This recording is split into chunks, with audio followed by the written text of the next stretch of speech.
और आजकल भारत में रेड लाइट एरिया छोड़ दीजिए, घर घर में प्रोस्टिट्यूशन हो गई, घर घर में बच्चों से काम धंधा कराया जाता है। अभी भी उस दिन भी मुझे कल या परसों एक बच्ची ने वीडियो भेजा अपना, उसकी माँ उससे धंधा कराती, उसकी खुद की माँ तो दारू पिलाती है, कस्टमर्स बुलाती है। आज हम आपको कुकू एफएम पर एक ऐसे इंसान से मिलवाने वाले हैं जो किसी सुपर वुमन से कम नहीं। उन्होंने बहुत ही छोटी उम्र से अपना जीवन एक ऐसे कॉज पर लगाने का फैसला किया जिसके बारे में ज्यादातर लोग कभी सपने में भी नहीं सोचते।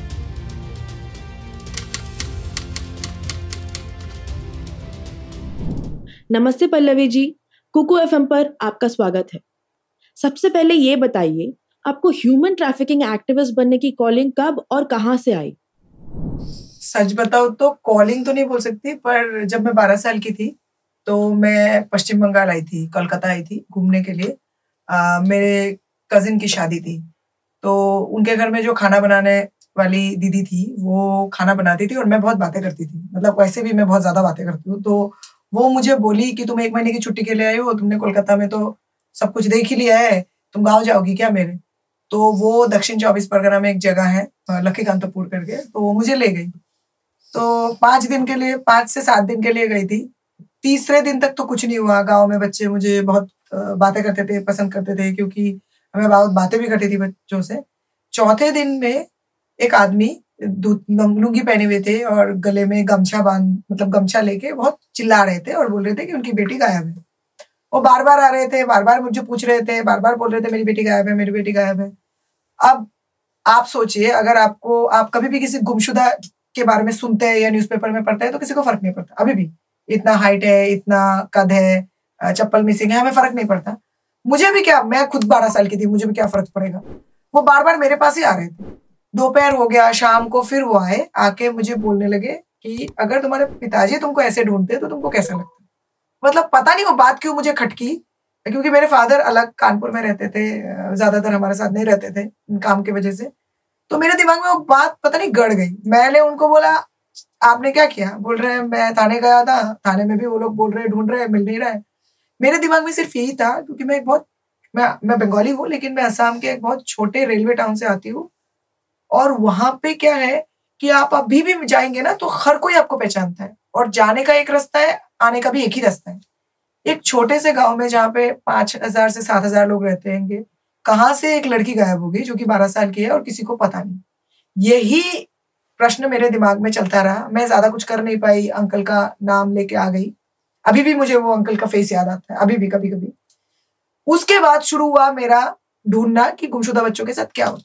बहुत साल लगे, बहुत पुलिस वालों से बात किया, बहुत कुछ किया। जब ये वाली बात ना मेरे घर वालों को पता है ना मेरे दोस्तों को पता है कि मैं ऐसा ढूंढ रही थी, क्योंकि मुझे लगता था लोगों को पता लगेगा, लोग मेरे ऊपर हंसेंगे। ऐसे चलता रहा। फाइनली मुझे कोई एक ऐसा इंसान मिला। उन्होंने मुझे बोला तुमको इतना इंटरेस्ट है कि गुमशुदा लोगों के साथ क्या होता है, तो तुम रेलवे स्टेशन जाना शुरू करो, तुमको पता लग जाएगा। फिर मैं रेलवे स्टेशन गई।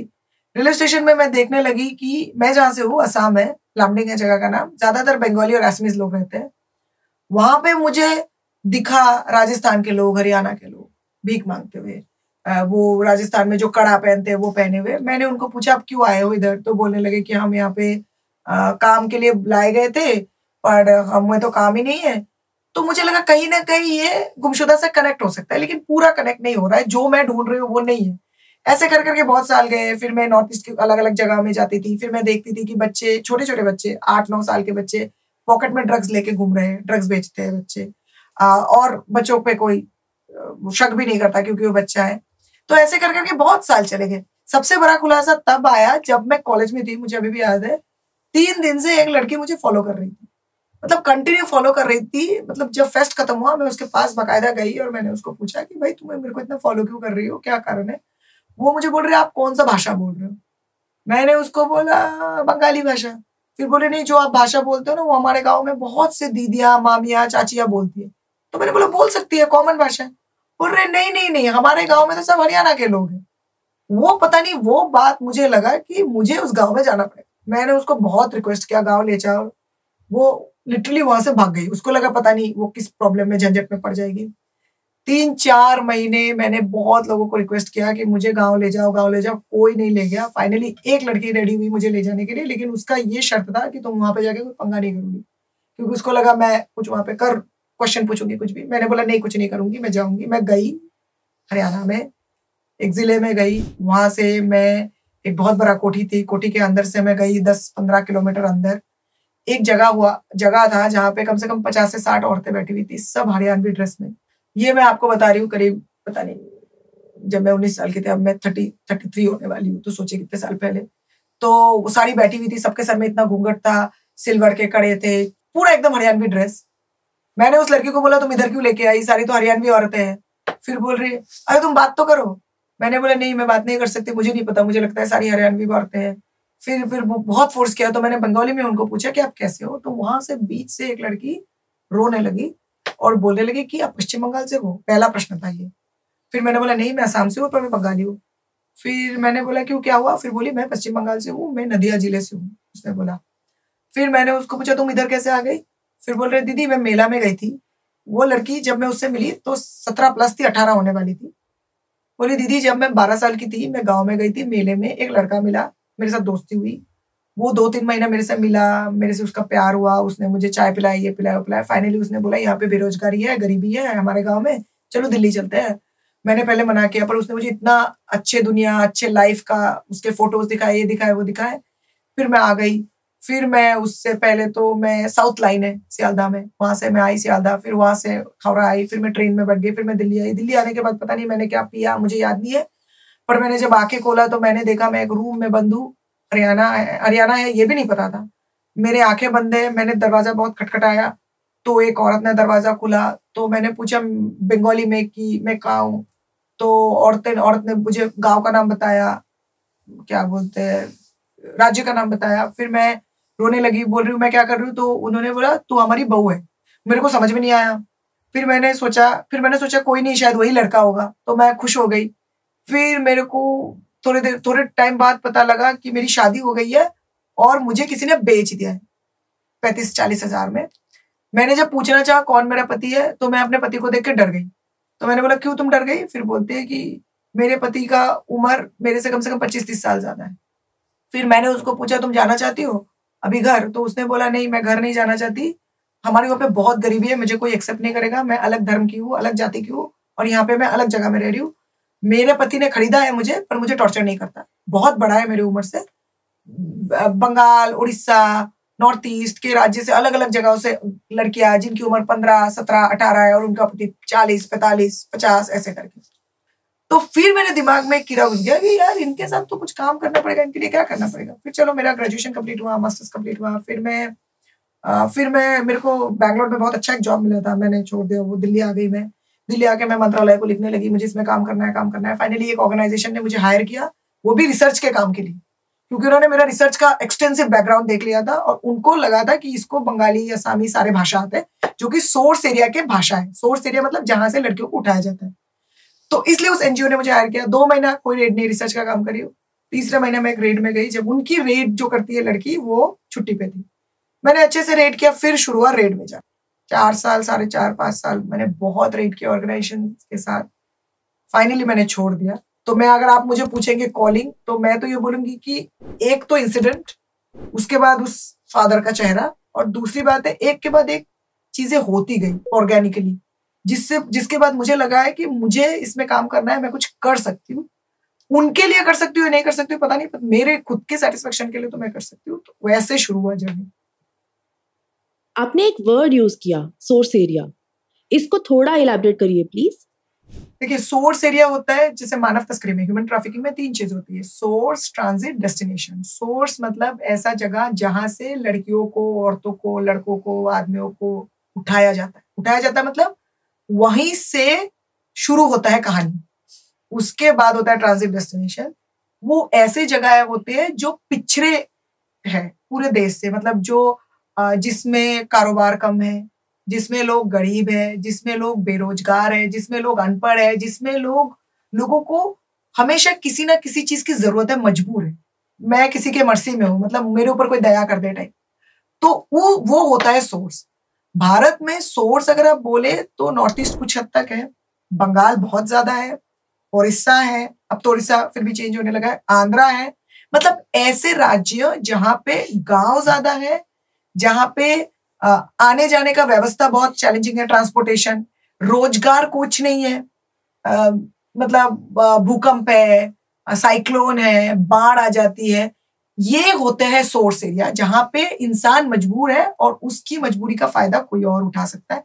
तो उसी को मानव तस्करी में सोर्स एरिया। मानव तस्करी यानी ह्यूमन ट्रैफिकिंग, इसका वेब कैसे ऑपरेट करता है और आपकी ऑर्गेनाइजेशन इसे इन्फिल्ट्रेट करने के लिए क्या करती है?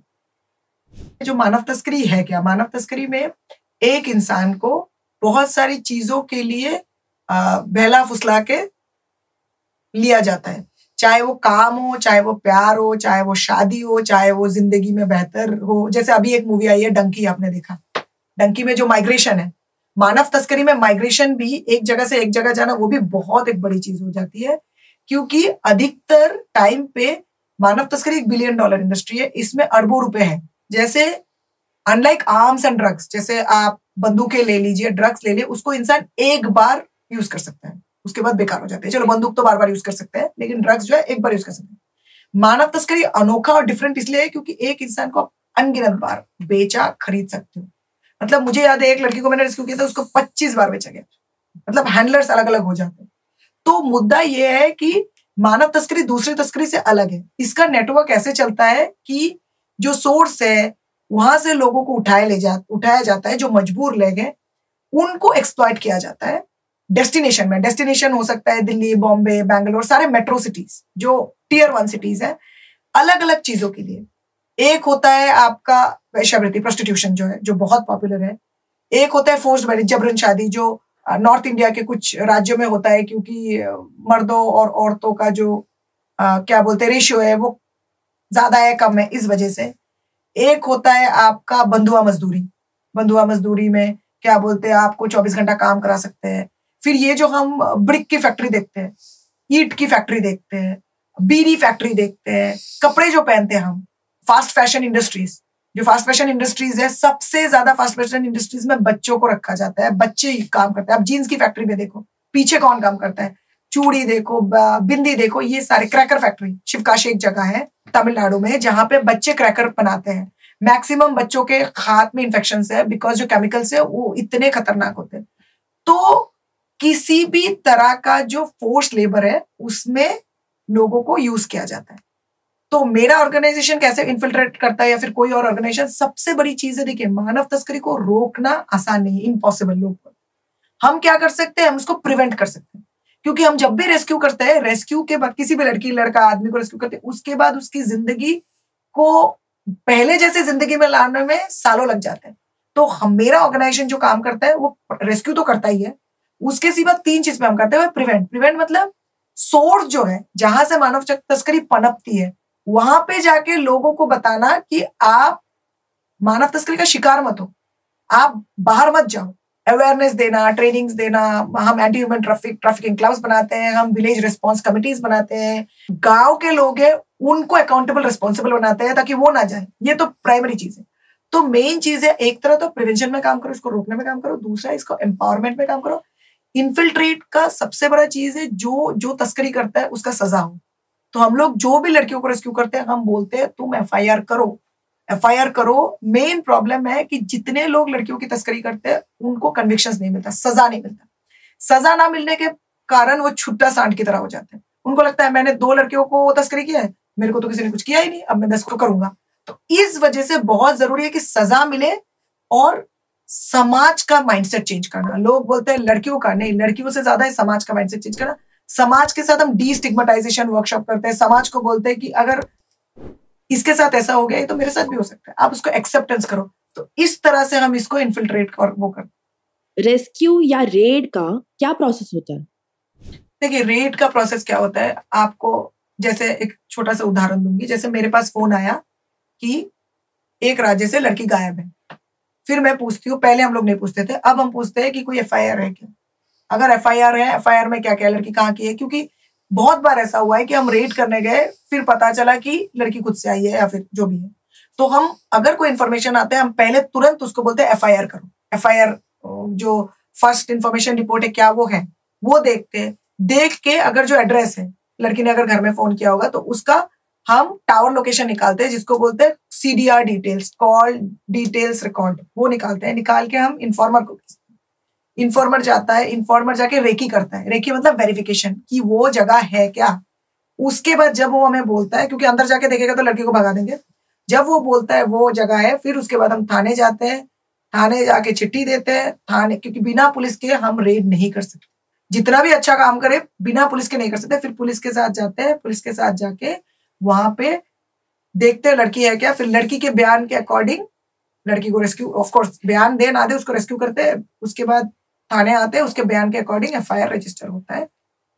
फिर से पहले FIR है तो ठीक है, उसको थोड़ा चेंज हो जाएगा इसमें, अगर नहीं है तो फ्रेश FIR होता है।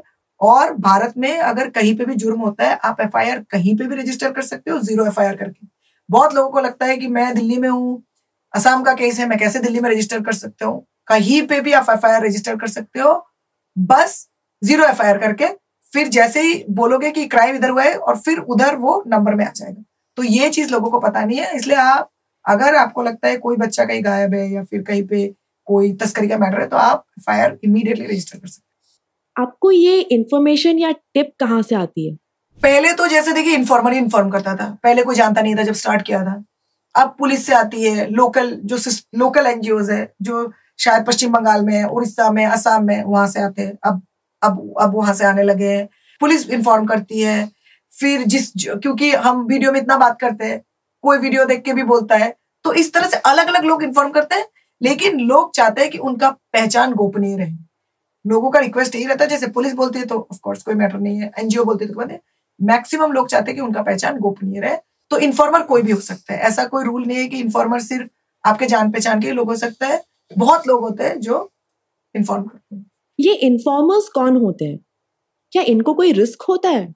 देखिए इन्फॉर्मर्स तो नॉर्मल लड़के होते हैं जो शायद कोटे में चले गए, कोटा विजिट करने के लिए, या फिर समझने के लिए कि कोटा कैसे चलता है, लड़कियां कैसे काम करती है। फिर लड़की से बातचीत होती है तो लड़कियां अगर बोलती है कि मेरे साथ ये पीड़ा हो रहा है, मेरे साथ प्रॉब्लम होता है, तो इन्फॉर्मर फोन कर देते हैं। इन्फॉर्मर के लिए खतरा तो बहुत है, क्योंकि इन्फॉर्मर अगर कोटे वाले को पता लग गया कि ये लड़का आके हमारी लड़की को निकाल तो रहा है, उसके साथ हमें फंसा भी रहा है मानव तस्करी के उसमें, क्या बोलते हैं, केस में, तो इन्फॉर्मर के लिए रिस्क होता है। हम इंश्योर करते हैं कि इन्फॉर्मर के लिए रिस्क ना हो, क्योंकि हम इन्फॉर्मर का नाम कभी नहीं रिवील नहीं करते, निकालते नहीं है। हमारा मेन उद्देश्य ये होता है। और सबसे बड़ी बात है, इन्फॉर्मर ज्यादातर लोअर लेवल कैटेगरी के लोग होते हैं, ड्राइवर्स हो गए, पुलिस हो गए, क्लीनर्स हो गए, ये। और मैक्सिमम मेरे जो इन्फॉर्मर्स रहे वो 18-19 के ऊपर से लेके 30-35 साल के लोग होते हैं। हमारे देश में प्रोस्टिट्यूशन को लेकर क्या लॉस है और वो ऑन ग्राउंड सिनेरियो से कितने अलग हैं? कभी भी अगर आप खुद से सेक्स वर्क करना चाहे, खुद से अगर आप वेश्यावृत्ति करना चाहे, इसको जुर्म नहीं कह सकते, क्योंकि आपकी बॉडी आप कुछ भी कर सकते हो। लेकिन आप अगर किसी और से धंधा करवाते हो, वो कानूनन जुर्म है, वो आप नहीं कर सकते। ITPA भी कहता है, जो इमोरल ट्रैफिक प्रिवेंशन एक्ट है, उसमें भी ये कहा गया है कि आप किसी भी घर, किसी भी एरिया में किसी इंसान से गलत काम कराते हो तो आपको मतलब क्या बोलते हैं, सीवियर पनिशमेंट मिल सकता है। तो मुद्दा ये है, भारत में बहुत जगह पे बोलते हैं लीगल कर दो, इलीगल कर दो। देखिए मुझे कोई फर्क नहीं पड़ेगा अगर ये लीगल कर दिया जाए, लेकिन मेरे लिए सिर्फ यही टेंशन, मैं इसीलिए थोड़ा ये मानती हूँ कि लीगल ना किया जाए। ऑफ कोर्स लीगल करने से मैं ये बोलूंगी कि जो भी लोग इस प्रोफेशन में, उनके अधिकार होंगे, उनके लॉज होंगे, उनके पास ये होगा, वो तो है ही। लेकिन क्या है कि मैक्सिमम इस प्रोफेशन में ट्रैफिकिंग करके मैक्सिमम वैसे लोगों को लाया जाता है जो माइनर है।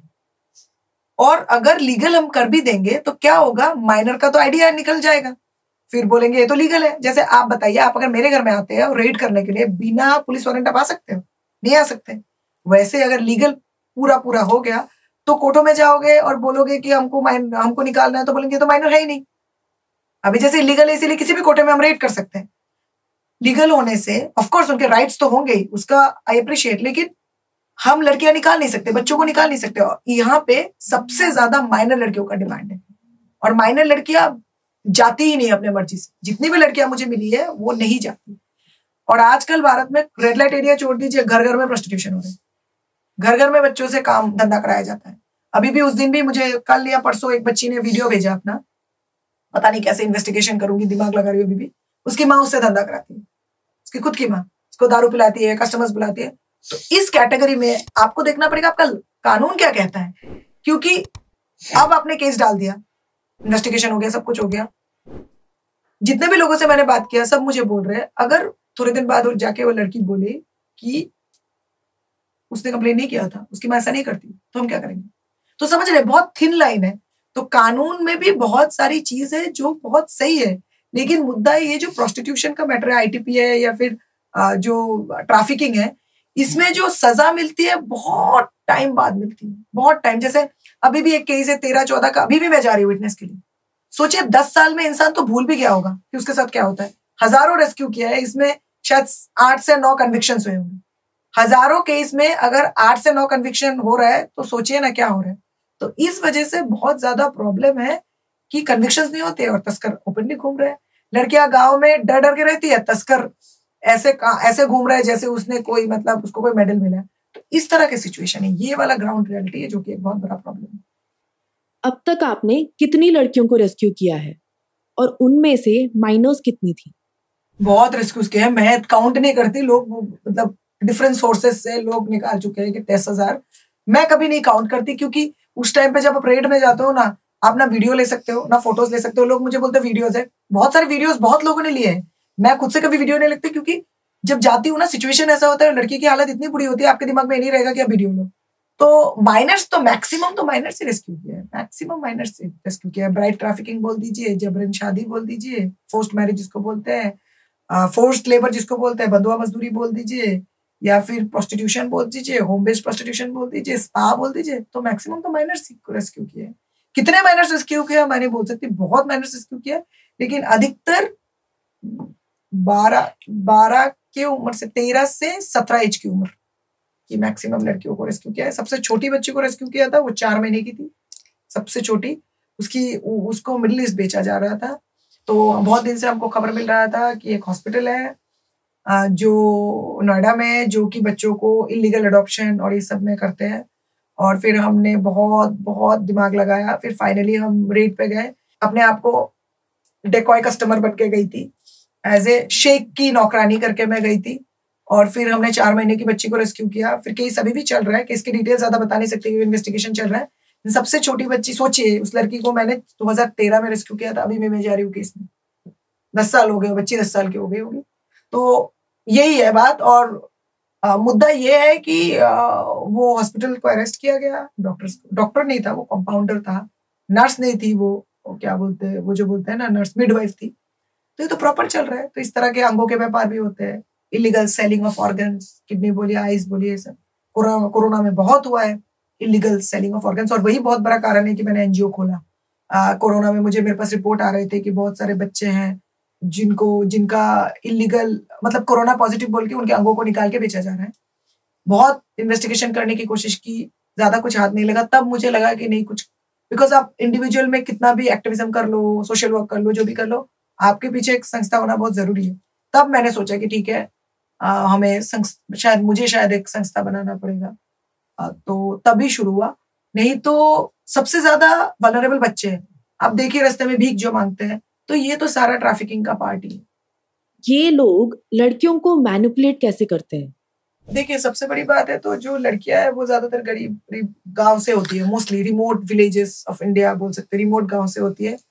जो तस्कर होते हैं वो नॉर्मल लोग हैं, हमारे आपके जैसे ही, वो कोई अनोखे नहीं है। वो उन्हीं के गांव के होंगे या फिर बाहर के गांव होंगे। वो जो पैतरा अपनाते हैं, सबसे बड़ा पैतरा है प्यार का झांसा। और ऐसे लड़कियों को ढूंढते हैं जिनके घर में कोई मजबूरी है, या फिर पिताजी दारू पीते हैं, माँ नहीं है, बहुत सारे भाई बहन है, बड़ी लड़की है, उसको बड़े बड़े सपने दिखाना, उसको बहलाना फुसलाना, उसको चीजें खरीद के देना, अपने घर को बड़ा बनाना। जैसे मुझे याद है, अभी मैं तस्कर तो नहीं बोल सकती, एक प्लेसमेंट एजेंट था, उसके पास 4 गाड़ियां थी, एक थार था, एक बुलेरो था, ऐसे करके उसकी 5 बीवियां थी। एक झारखंड की थी, एक छत्तीसगढ़ की थी, एक उड़ीसा की थी, एक बंगाल की थी, एक असम की थी। हर बीविया जाके अपने गांव से लड़कियों को लेके आती थी काम के लिए। तो आप सोच सकते हैं, मतलब इस तरह का सिचुएशन होता है। और मैं तो लोग उसको प्लेसमेंट बोलते हैं, लेकिन मैं उसको एक एंगल से तस्करी मानती हूँ, क्योंकि उसने उन 5 लड़की की भी ब्रेन वॉश करके जिंदगी खराब की है। वो 5 लड़कियों को बोल रहा है कि तुम्हारी जिंदगी बेहतर हो रही है, तो वो लोग बेहतर जिंदगी मतलब ही पैसा है, महंगा फोन यूज करना, महंगे कपड़े पहनना, महंगे गाड़ियों में घूमना, इस तरह की चीजें करते हैं। जैसे बीच में एक जगह में ऐसा भी हो रहा था कि कुछ कुछ जगहों से, नॉर्थ ईस्ट से या कुछ कुछ जगहों से लड़कियों को लाया जाता था, लड़कियों को लाके उनको पैसा दिया जाता था 2 महीने बहुत पार्टी करने के लिए। लड़कियां बहुत पार्टी करती थी, बट लड़कियों को पार्टी का लत लग गया, फिर उसके बाद पैसा देना बंद कर दिया। अब लत तो लग गई तो लड़कियां ये काम पे उतर गई। तो इस तरह से अलग अलग वे ऑफ ब्लैकमेलिंग, आपको एक लाइफस्टाइल दे देना कि आपको बड़ी जगहों में जाना, बड़ी जगहों में खाना, महंगे कपड़े पहनना, फिर उसके बाद वो लाइफस्टाइल आपके लिए इतना ही आपके जिंदगी में घुस जाता है कि आप वो जो पहले वाले स्ट्रगलिंग लाइफ नहीं सोच सकते, फिर आप इसको एक्सेप्ट कर लेते हो। तो ये अलग अलग पैतरे होते हैं, अलग अलग तरीके करते हैं। पहले था फोन से तस्करी होती थी, मेला से तस्करी होती थी, आजकल तस्करी हो रही है फेसबुक से, इंस्टाग्राम से। और पहले क्या होता था, अगर आप फोन से तस्करी करते हैं तो आपको फोन नंबर ट्रेस कर सकते हो, आजकल वो नहीं हो पाता। फेसबुक से तस्करी हो गई, अकाउंट डिलीट हो गया, आप ढूंढोगे कैसे? इंस्टाग्राम से तस्करी हो गया, आप ढूंढोगे कैसे? आजकल लड़कियों को खरीदना बेचना गूगल पे से हो रहा है। मतलब कुछ कुछ केसेस में आप उसका इन्वेस्टिगेशन कैसे करोगे? तो मैं वही बोल रही हूँ, जो यूपीआई है ये सबसे बहुत ज्यादा होता है, तो ये सब बहुत मैटर करता है। और जितनी टेक्नोलॉजी बढ़ रही है, जैसे डार्क वेब से जिस तरह तस्करी हो रही है, मतलब आप इन्वेस्टिगेशन करोगे तो आपको पता होना चाहिए जो क्रिमिनल है वो आपसे 100 गुना ज्यादा स्मार्ट है। तो इस तरह से हम लोगों के लिए इन्वेस्टिगेशन करना भी बहुत डिफिकल्ट हो गया है। और ये कुछ मैंने बोला है, ऐसे तो 1000 और पैतरे हैं लोगों के करने के। एक कोठा अंदर से कैसे दिखता है? देखिए, जो कोठे होते हैं वो एक काइंड ऑफ एक क्या बोलूं मैं, पब की तरह ही होता है टाइप। आप घुसे, बहुत डिंजी सीरियस होती है, मतलब टेढ़े टेढ़े सीरियस होता है, अंधेरा होता है, लेकिन ऊपर एक अलग ही दुनिया होता है। म्यूजिक बजता है, लाइट बजता है, एक क्या बोलते हैं, मैनेजर खड़ा होगा, काउंटर खड़ा होगा, काउंटर रखा होता है, सामने लड़कियां बैठी रहती है, आप चूज कर सकते हो। लाइक इट्स लाइक मोस्टली के मेनू कार्ड कि आप चूज कर सकते हो, आपको मोटी लड़की चाहिए, पतली लड़की चाहिए। टोकन्स होते हैं लड़कियों के पास, रेट होता है। जैसे कुछ कुछ लड़कियां एक रेट मांगती है, कुछ कुछ लड़कियां और एक रेट मांगती है। आप चूज कर सकते हो कि आप इवनिंग्स में जाओगे या नाइट, क्योंकि नाइट का चार्ज ज्यादा होता है। अगर इवनिंग्स का चार्ज 200-400 हुआ तो नाइट का चार्ज 1200-1500 होता है। ज्यादातर लोग नई लड़कियों को पीछे छुपा के रखते हैं, कस्टमर जब आता है तो नई लड़कियों दिखाते हैं, नई आई हुई है, आप देखिए। तो मोस्टली आप बोल सकते हो ना, माहौल ना बहुत अलग होता है, मतलब एक पार्टी वाला टाइप माहौल होता है। लाउड गाने बजेंगे, लाउड मेकअप होगा, बहुत रंगीन कपड़े पहनती होंगी। जब एंट्री करेंगे तो मोस्टली औरतें एक्सपोज्ड रहती है, बैठी रहती है।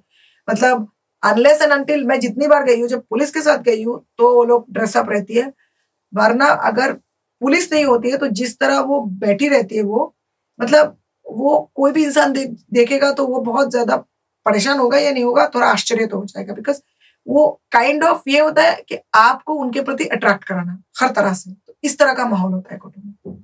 अपना कोई बिजार रेस्क्यू स्टोरी बताइए।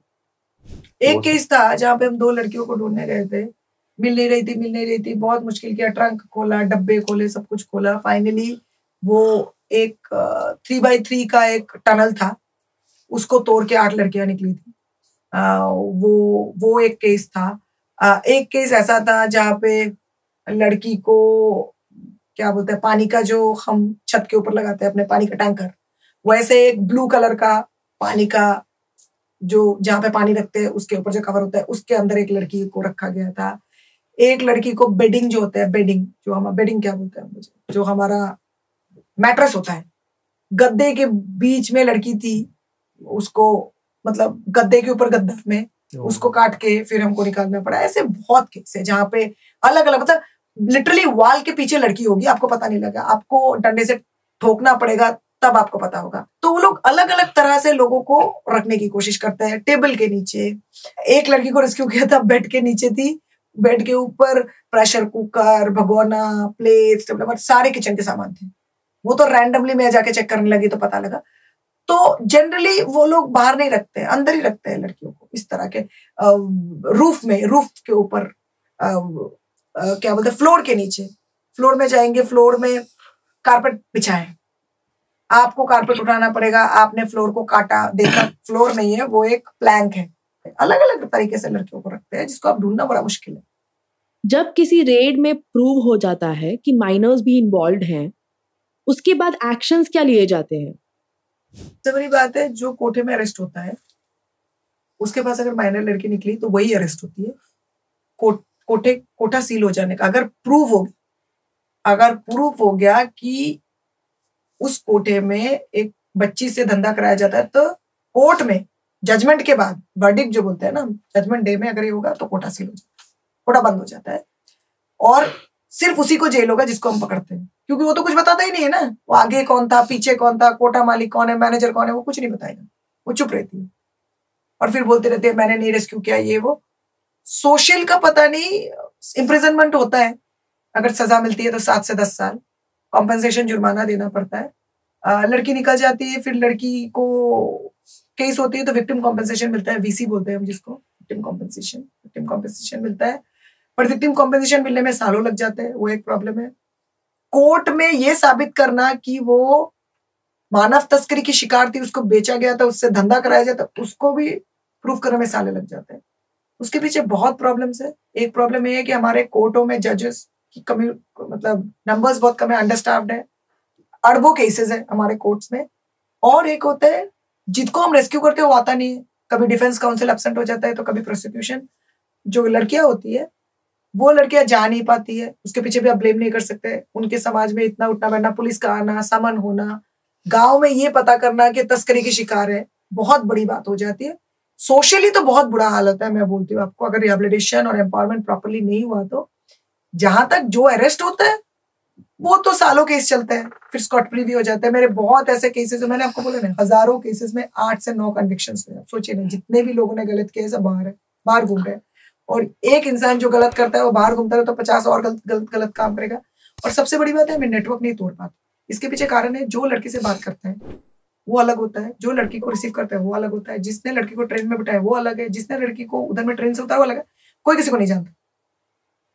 आप अगर पूछोगे कौन लेके गया, और ये जो टीवीज में दिखाते हैं ना कि हमने एक इंसान का चेहरा बना लिया है, होता है ना पोर्ट्रेट बनाना, मैं आपको बोलूं अपने 12 साल में मैं किसी का पोर्ट्रेट नहीं बना पाई। मैं आपको जो सच बात बता रही हूँ, पॉसिबल ही नहीं है इंसान का चेहरा याद रखना। आपके दिमाग में वो चेहरा है, लेकिन आप कैसे उसको कागज में उतारोगे, वो नहीं होता। मेरे से तो नहीं हुआ कभी भी, हो सकता है लोगों से। तो बहुत बार बोला जाता है लड़की को बताओ कि उसका चेहरा कैसा था, उसके बाल कैसे थे, उसका हाइट कैसा था। हाइट बोल सकती होगी, बाल बोल सकती होगी, चेहरा नहीं बोल सकती। और सबसे बड़ी बात है, बहुत आश्चर्यजनक बात है कि वो नेटवर्क हम कभी नहीं तोड़ पाते। यहां से जो गई है उसको अरेस्ट कर लेंगे, वहां पे जहां पे मिली है वो मिल जाएगा, लेकिन बीच में नहीं मिलता। और ये बीच वाले लोग फिर से नया नेटवर्क बना लेते, तो ये मुद्दा है। एक्टिविज्म जैसे फील्ड में सपोर्टर्स भी मिलते हैं और हेटर्स भी मिलते हैं। आपको कैसे कैसे चैलेंजेस का सामना करना पड़ा? सबसे बड़ी बात है, देखिए सबसे बड़ा प्रॉब्लम है कि एक तो लड़की हो, वो सबसे बड़ा प्रॉब्लम है। लोगों को लगता है कि गाली दे सकते हैं। अभी एक वीडियो वायरल हुआ था मेरा थोड़े टाइम पहले, जिसमें मैंने बोला था, मैंने हर राज्य के बारे में बोला था भारत के जहां से तस्करी होती थी। अब उस वीडियो को रील्स बना के जो भी हुआ पेश हुआ, उसमें बंगाल आया था। इतने बंगाली लोगों ने मुझे गालियां दिया, ऑडियो मैसेजेस, वीडियो मैसेज, और ऐसी गंदी गंदी गालियां। मुझे तो गाली दिया, मेरे मम्मी को, मेरे घर की औरतों को गाली दिया। बहुत औरतों ने मुझे अटैक्स किए हैं जब मैं रेड पे गई हूँ। बहुत ज्यादा फोन में धमकी आती है, बहुत गंदे गंदे मैसेजेस आते हैं, थ्रेट्स होते हैं, कोर्ट में चाकू दिखाया गया है, गाड़ियों में आग लगी है। एक जगह में नहीं रहती मैं, क्योंकि बहुत धमकी मिलती है। और सबसे बड़ी बात है, पब्लिक फिगर होना एक बहुत बड़ा प्रॉब्लम इसलिए है क्योंकि जो काम करती हूँ ना वो एकदम ऑर्गेनाइज्ड क्राइम है, और इसमें मेरे लिए खतरा है लोगों के सामने आना। लेकिन मैं आजकल इतना बोलती हूँ बाहर आके, इसके पीछे कारण है, इससे तो अवेयरनेस हो, एटलीस्ट एक बंदे को पता लगे तो वो तो कुछ कर पाएगा। तो डिफिकल्ट बहुत है। मैं तो बोलूंगी अच्छा किसी एंगल से नहीं है, हर एंगल से बुरा ही है। क्योंकि जिस तरह का धमकी मिलता है, जिस तरह का गाली गलौज मिलता है, जिस तरह का अटैक्स होने की संभावना है, जिस तरह लोग पहचानने लगे, सब कुछ रिस्क है। तो हर जगह में लोग पहचानने लगे, फ्लाइट्स बोलिए, एयरपोर्ट्स बोलिए, कहीं पे बोलिए। तो इससे लाइफ और डबल टेंशन में आ गई है। तो बाहर से बहुत सुंदर ब्यूटीफुल दिखता होगा, बट इन रियलिटी ऐसा है नहीं। इसमें चैलेंजेस बहुत है। मतलब लिटरली हम जब घर से निकलते हैं, मैं जब रेड में निकलती हूँ तो मुझे लगता है हाथ तो एकदम हथेली पे लेके निकले हो, अब पता नहीं आओगे नहीं आओगे। लेकिन एक चीज अच्छी है कि आप जिसके साथ जाते हो, स्पेशली पुलिस आपका सिक्योरिटी पे बहुत ध्यान देती है, वो एक अच्छी चीज है। आपको अपना ध्यान खुद रखना पड़ेगा, वरना आपका ध्यान कोई नहीं रखेगा। तो ये चीज तो मैं तो बोलूंगी, तो मेरी लर्निंग है इतने सालों में। आज आप जो सोसाइटी के लिए करते हो, आप किसी सुपर हीरो से कम नहीं हो, तो फिर आपको ये मोटिवेशन मिलता कहाँ से है? एक टाइम पे तो मैं बहुत डिप्रेस्ड हो गई थी, बीच में कोरोना के पहले। लोगों को नहीं पता मैं बहुत डिप्रेशन में रहती हूँ। अगस्त सितंबर के महीने में तो डिप्रेशन लेती हूँ। एक होता है मैं रेस्ट नहीं लेती, वो बहुत बड़ा प्रॉब्लम है। मैं जब भी घर चली जाती हूँ जहाँ पे मेरे हस्बैंड रहते हैं, मम्मी है, मेरे को गिल्ट फीलिंग होने लगता है। अरे मैं तो फील्ड में नहीं हूँ, मैं तो फील्ड में नहीं हूँ। आप अगर मुझे बोलेंगे ना, एक मेल लिख के दो और आप मुझे बोलोगे कि आप फील्ड में चले जाओ, मैं फील्ड में चली जाऊंगी, जबकि मैं मेल अच्छा लिख लेती हूँ। ये है कि मेरे को लगता है कि मैं नहीं करूंगी तो कौन करेगा। ये एक बहुत बड़ा मेरा प्रॉब्लम है, क्योंकि मैंने देखा है लोगों को नहीं काम करते हैं। मैंने किसी को भेजा, कुछ नहीं हुआ, तो ये एक प्रॉब्लम है। दूसरा, मोटिवेट करने का, अब तो मैंने अपने आप को पिछले 4 साल से समझा लिया है कि भाई मैं सबका भला तो नहीं कर सकती। पहले मेरे में बहुत ही होता था, यार वो रेट सक्सेसफुल नहीं हुआ, नींद नहीं आती थी, क्यों नहीं हुआ। फिर मैं अब मैं सोचती हूँ पिछले 4-5 साल से, स्पेशली कोरोना के बाद से, कि भाई मैं सबकी मदद तो नहीं कर सकती, अब जिसकी मदद करूँ मैं अच्छे से करूँ। तो मेरा ऑब्जेक्टिव ये है। मेरे 2 सेंटर्स हैं जहाँ पे लड़कियां रहती है, एक है असम में, एक है बंगाल में, और एक मैं शुरू कर रही हूँ जहाँ पे लड़कियों को रोजगार का व्यवस्था, ट्रेनिंग, इंग्लिश, कंप्यूटर सब सिखाते हैं हम। मेरा ये है, मैं बहुत बड़ा नंबर नहीं है, क्योंकि मैं बहुत बड़ा नंबर अभी अफोर्ड भी नहीं कर सकती हूँ। मेरा ऑर्गेनाइजेशन नया है, मेरे पास अभी कोई इतना बड़ा फंडिंग नहीं है। मेरा कहना है, अगर एक इंसान की जिंदगी आप सुधारो, और अच्छे से सुधारो, दिखाने के लिए कि भाई मैंने 50,000 लोगों की जिंदगी सुधारी है, बट मैं तो दिखा ही नहीं सकती। पेपर में दिखा दूंगी, लोग आएंगे तो दिख नहीं सकते। तो मेरा वो है कि मैं जितना मेरा कैपेसिटी उस हिसाब से मैं करती हूँ।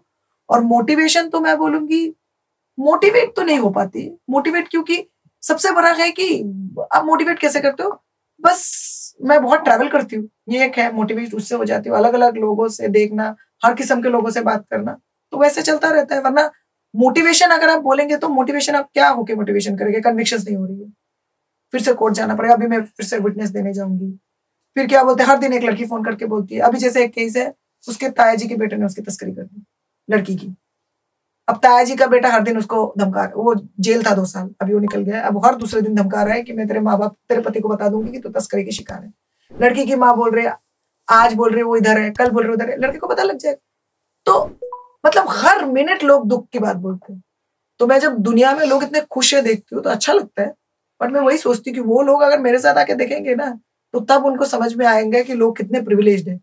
हम सब लोग, ये नहीं है, वो नहीं है, घर नहीं है, खाना नहीं है, पता नहीं क्या नहीं है, हम लोग सोचते रहते हैं।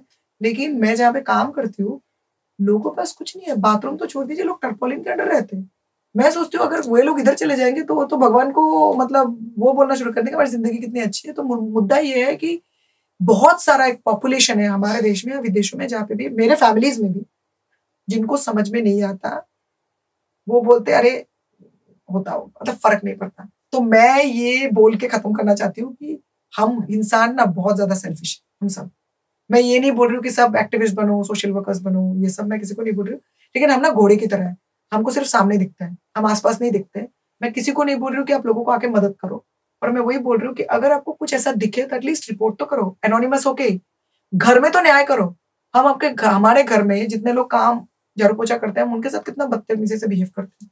उनके साथ अच्छा बिहेव करेंगे तो हमको बाहर जाके कुछ करना ही नहीं पड़ेगा। हम भगवान को दूध चढ़ाते हैं, हम कोई गरीब बच्चा खाना नहीं खा रहा उसको नहीं देते हैं। तो ये मुझे लगता है इंसान का ना एक बोलता है ना, एक सेल्फिश एटीट्यूड है। और मैंने देखा है कि आपको अगर कुछ अच्छा काम करना है, आपको बाहर जाने की जरूरत नहीं है, आप घर में बैठ के भी कर सकते हो। अगर हर इंसान एक दूसरे इंसान का रिस्पॉन्सिबिलिटी लेना शुरू करे ना, तो मुझे लगता है बहुत चेंज हो सकता है। एक फाइनल क्वेश्चन, हम जैसे नॉर्मल इंसान आपको हेल्प कैसे कर सकते हैं? एक नॉर्मल इंसान, मैं जितने भी लोग मुझे सुन रहे हैं, मैं सबको यही बोलना चाहती हूँ, देखिए आपको कोई समाज सेविका बनने की जरूरत नहीं है। मैं अपने आप को समाज सेविका मानती नहीं हूँ, मैं कभी बोलती भी नहीं हूँ मैं समाज सेविका हूँ। मैं वो करती हूँ जिससे मुझे अच्छा लगता है, और मैं इस तरह काम करती हूँ। अगर आपको मदद करना है तो पहले खुद को चेंज करके देखिए, वो सबसे बड़ा चेंज है। हम लोग दुनिया में इतना चेंज करने की बात बोलते हैं, बट अपना व्यवहार सुधारते नहीं है। हम जिस तरह से बुजुर्गों से बात करते हैं, सबको बोल रही हूँ मैं, उसमें अपने आप को भी काउंट करती हूँ। हम लोग अपने घर में जो काम करते हैं उनके साथ कितना कांटेक्ट में रहते हैं, हम अपने बच्चों के साथ। मेरे पास अब बहुत केसेस आ रहे हैं, सारे बच्चे मोबाइल में हैं, माँ बाप बच्चों को टाइम नहीं दे पाते, माँ बाप बच्चों को एक्सपेंसिव कपड़े देते, एक्सपेंसिव गिफ्ट देते। एक बच्ची थी जिसका फोटो क्लिक करके पॉर्न साइट में चले गए क्योंकि वो सारा टाइम फोन रहती थी और कोई सॉफ्ट पॉर्न आ रहा था।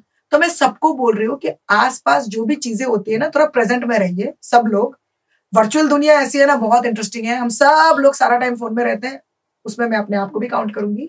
मैं सिर्फ यही कहना चाहती हूँ, अगर आपको किसी की मदद करनी है, आपको फील्ड में उतरने की जरूरत नहीं है, बस एक फोन कॉल कर दीजिए, थोड़ा सतर्क रहिए, बहुत क्राइम प्रिवेंट हो सकता है। और अगर किसी भी तरह आपको मेरे से जुड़ना है तो आप जुड़ सकते हो, लेकिन जुड़ने के बाद ये मत सोचिए कि मैं आपको रेड में ले जाऊंगी। बहुत ज्यादा लोग मेरे पास मैसेज और कॉल करते रहते हैं कि रेड में ले जाना। देखिए, रेड में जाना बहुत खतरनाक है। मेरे ऊपर बहुत अटैक्स हुए हैं, बहुत चैलेंजेस मैं देखती हूँ, अभी भी मेरे को धमकियां और थ्रेट्स आते हैं। मैं सिर्फ आपको यही बोलूंगी कि जो भी प्रिविलेज लोग हैं, प्लीज सोचिए कि आप लोग जिस सिचुएशन में हैं और जिन लोगों के साथ मैं काम करती हूँ, उनमें कितना जमीन आसमान का फर्क है। तो अगर आप हेल्प करना चाहते हैं किसी को भी, तो किसी भी लेवल में हेल्प कर सकते हैं। हेल्प सिर्फ पैसे देके हेल्प करना नहीं हुआ, कोई भी हो सकता है। किसी को पढ़ाना हो गया, किसी के सपोर्ट करना हो गया, किसी को मोटिवेशन देना, वो भी हो गया। मतलब वही है कि आपके कैपेसिटी में है जो, वही करिए। बस इतना ही मुझे करना है। Thank you.